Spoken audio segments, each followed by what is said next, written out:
भारत की ओर ले जाने पर चर्चा होनी चाहिए, ऐसे रिजोल्यूशन आने चाहिए। और सरकार कह रही है कि हम जिस तरीके से राम मंदिर, रामलला की जो प्राण प्रतिष्ठा है वो ऐतिहासिक तौर पर हुई, जो सांस्कृतिक हमारी विरासत है उसे बढ़ाने को लेकर, इसी पर हम चर्चा भी करेंगे। खास मेहमान हमारे साथ हैं, हमारे साथ यहाँ पर प्रेम जी हैं, इसके अलावा हमारे पास संजीव जी हैं, सौरभ जी, और साथ ही आचार्य राज मिश्रा जी हमारे साथ हैं यहाँ पर। लेकिन सबसे पहले शुरुआत कर रहे हैं इस वक्त की बड़ी खबर के साथ। आपको बड़ी खबर बताएं, जहां पर आज संसद में मंदिर को लेकर प्रस्ताव सरकार लेकर आने वाली है। धन्यवाद प्रस्ताव ये होगा जिस पर चर्चा की जाएगी।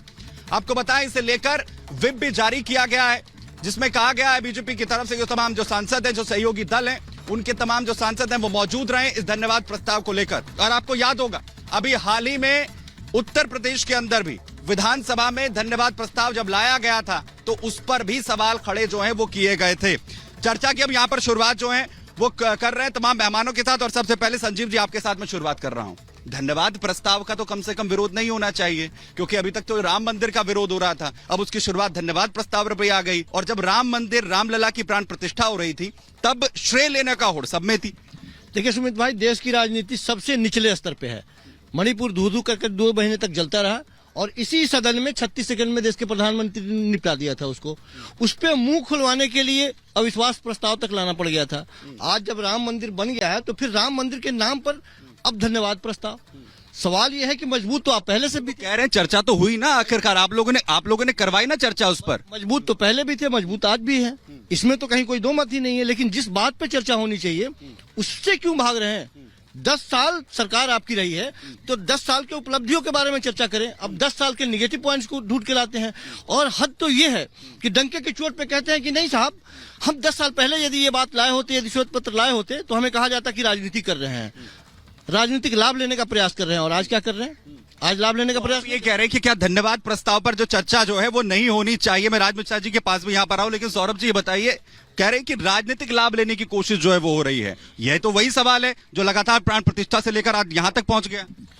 देखिए, जब मुद्दे विपक्ष के पास होते नहीं हैं तो वो इस तरह के जो आपको पॉजिटिव मुद्दे हैं ना उसको भी नेगेटिव बनाने का प्रयास किया जाता है। जिस प्रकार से राम मंदिर के विषय को इन्होंने नकारात्मक रूप से पेश किया, नकारात्मक ऊर्जा के साथ जो है वो मना कर दिया कि निमंत्रण में नहीं आएंगे। स्वयं राष्ट्रपति जी का इन लोगों ने विरोध किया था, अगर आपको ध्यान हो। जब देश की पहली आदिवासी महिला राष्ट्रपति बन रही थी ये उनके समर्थन में नहीं थे, यह उन्होंने अपना कैंडिडेट खड़ा किया हुआ था विपक्ष में। लेकिन जब जीत गई तब उनके पक्ष में बोल रहे हैं कि भैया अब इन्होंने इनसे संसद का उद्घाटन क्यों नहीं करवाया। जब वो संसद में आ गई तब इनके फिर उसके बाद हो गया कि भैया इनको राम मंदिर के अंदर क्यों नहीं बुलवाया। मतलब आप नकारात्मक ऊर्जा के साथ, नकारात्मक विषयों के साथ राजनीति कर रहे हैं, यही दुर्दशा हो रही है। इसीलिए इंडिया अलायंस आपके साथ नेगेटिव विचार में। आचार्य जी आपके पास यहां पर आऊं, प्रेम जी का कमेंट इस पर ले लेता हूं। प्रेम जी ये कह रहे हैं कि धन्यवाद प्रस्ताव पर इसलिए विरोध हो रहा है क्योंकि ये वही लोग हैं जिनको सिर्फ रामलला प्राण प्रतिष्ठा के लिए सिर्फ श्रेय लेना था। अगर उस पर अब चर्चा हो रही तो उसका विरोध, पहले मंदिर बनना था उसका विरोध, और ये वही लोग हैं जो ठुकरा रहे थे निमंत्रण। देखिए, अभी तो संसद की कार्यवाही शुरू भी नहीं हुई है, धन्यवाद प्रस्ताव आया भी नहीं है, विरोध भी सामने नहीं दिखा है। हम कैसे अज्यूम कर रहे हैं कि विरोध? उत्तर प्रदेश विधानसभा के अंदर देखिए, जहां पर जो भले ही समाजवादी पार्टी के ज्यादातर जो विधायक जो है समर्थन में आ गए, लेकिन वहां पर भी तो विरोध हो रहा था ना। वो कौन थे जो कह रहे थे कि नहीं हम धन्यवाद देंगे तो जो है वो कोर्ट का देंगे। तो आपको धन्यवाद देना है तो दे तो दीजिए ना, उसमें विरोध किस बात का था? एक तो है कि विधानसभा अलग चीज होती है, संसद अलग चीज होती है ना सर। रुख आना सामने बाकी है।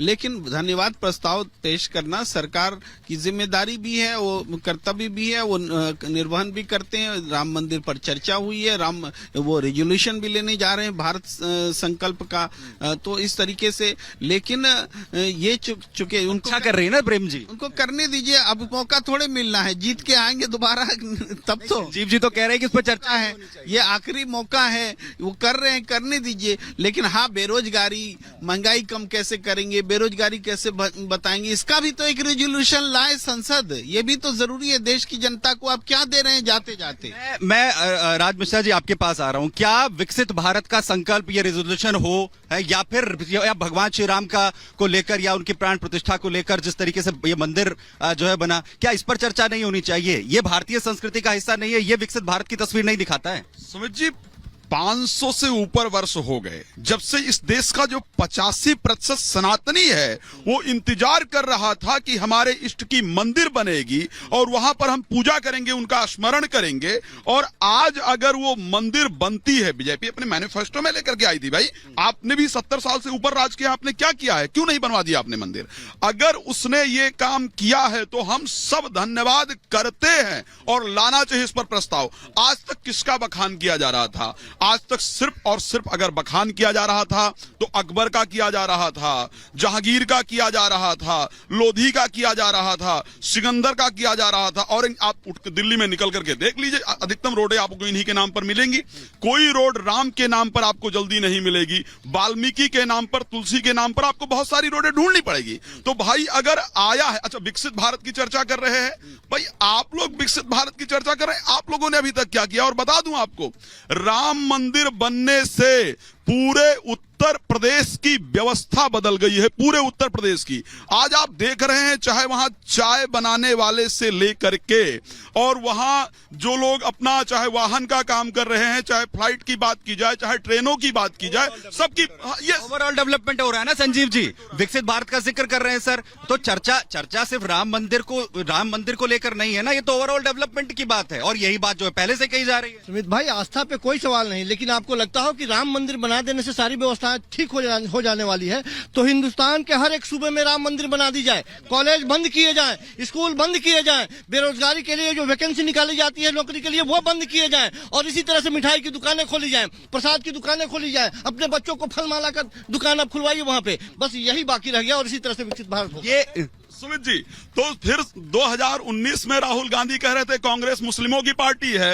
इफ्तार पार्टियां जब आयोजन हो रही थी, बिहार के अंदर कहा जा रहा था कि रोजे के टाइम पर 1 घंटे बाद में आना है, 1 घंटे पहले जाना है। उस टाइम आप लोग आखिर कहां होते हैं? तब विरोध के स्वर नजर नहीं आते हैं। आपको विरोध का स्वर नजर ही तब आता है जब सनातन धर्म के लिए कुछ किया जाता है, जब हिंदू धर्म के लिए कुछ किया जाता है, तब आप लोगों को विरोध नजर आता है। उस टाइम विरोध करते तो नजर आता है यार। हाँ, तो मैं प्रेम जी ये जा रहा हूं, अगर जिस बात का जिक्र जो है संजीव जी यहां पर कर रहे हैं कि ये पैमाना नहीं है, ये पैरामीटर नहीं है सर, बूंद बूंद करके घड़ा भरता है ना। अगर मान लो किसी को, अगर इन्होंने जिक्र किया प्रसाद की दुकान खोलने के लिए, रोजगार तो मिल रहा है, वो कह रहे हैं कि कम से अगर ये रोजगार नहीं मिला तो इसे आप इसे कहीं काउंट नहीं करेंगे। जो खाली बैठा था उसे जरूर काउंट करेंगे, लेकिन अगर उसके 2 पैसे का रोजगार हो जाए तो वो रोजगार में नहीं आता है।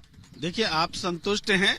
अगर देश की जनता भी इसी से उदाहरण दिया जी संतुष्ट होगी तो कोई बात नहीं। अगर देश में बेरोजगारी की समस्या नहीं है, बेरोजगार प्रदर्शन नहीं कर रहे हैं, उनको नौकरी नहीं चाहिए, तब एक बात है। लेकिन हर जगह प्रदर्शन हो रहे हैं, किसान प्रदर्शन पे है, बेरोजगार प्रदर्शन कर रहे हैं, कि महाराष्ट्र में प्रदर्शन और देश के अलग अलग हिस्सों में प्रदर्शन हो रहा है, वो चीजें सामने है। राज मिश्रा जी को क्या दिक्कत है भाई? मुसलमानों से इतनी नफरत क्यों है भाई? मुसलमान ने अभी क्या बोला? इस पूरे डिबेट में मुसलमान की क्या जरूरत थी?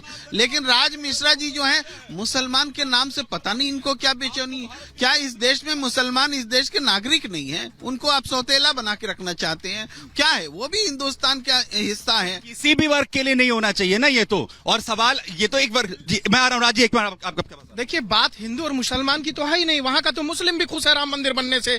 आप ही लोग अफवाह फैला रहे हैं भाई। आप एक बात समझिए ना, अगर विकास करेगा कोई भी राज्य, विकास करेगा कोई भी क्षेत्र, विकास करेगा, किस प्रकार से करेगा? आज वहां इंफ्रास्ट्रक्चर कितना मजबूत हुआ है, एयरपोर्ट बनकर के तैयार हुआ है, रेलवे स्टेशन बनकर तैयार हुआ है, सड़कें वहां पर हाईवे बनकर के तैयार हुआ है। इसी के माध्यम से तो विकास होता है। जब वहां से लोग गाड़ियां जाएंगी, ट्रकें जाएंगी, तो वहां पर रोजगार के अवसर खुलेंगे। इस बात को आपको समझना चाहिए। मंदिर जो है वो रेवेन्यू जनरेट कर रहा है। कुछ कहना चाह रहे हैं, ये इंडिकेटिव है प्रेम जी। सौरभ ये कह रहे हैं कि ये इंडिकेटिव है और ये जो है एक पैमाना होता है जिसकी, और राज्य जो ये बात जो है सिर्फ मुसलमान की नहीं है, वो हर वर्ग की है, वो किसी भी वर्ग से जुड़ा हुआ हो। सुमित जी, सबसे पहले समझना होगा कि राम मंदिर बनने से, राम की स्थापना होने से देश में होगा क्या? राम सिखाते क्या हैं? श्री रामचरितमानस बहुत स्पष्ट रूप से कहता है, ये लोग जोड़ने की बात करते हैं। श्री राम राज्य का तात्पर्य क्या है? कहते हैं सब नर करहि परस्पर प्रीति और चलहि स्वधर्म निरत श्रुत नीति। आपस में लोग प्रेम करें, आपस में लोग मिल करके रहें, ये श्री रामचरितमानस सिखाता है, ये राम सिखाते हैं। तो अगर उनको हम लाकर बिठाएंगे ही नहीं, हम औरंगजेब का अभी तक गुणगान करते रहते थे, जिसने अपने पिता को जेल में बंद किया, जिसने अपने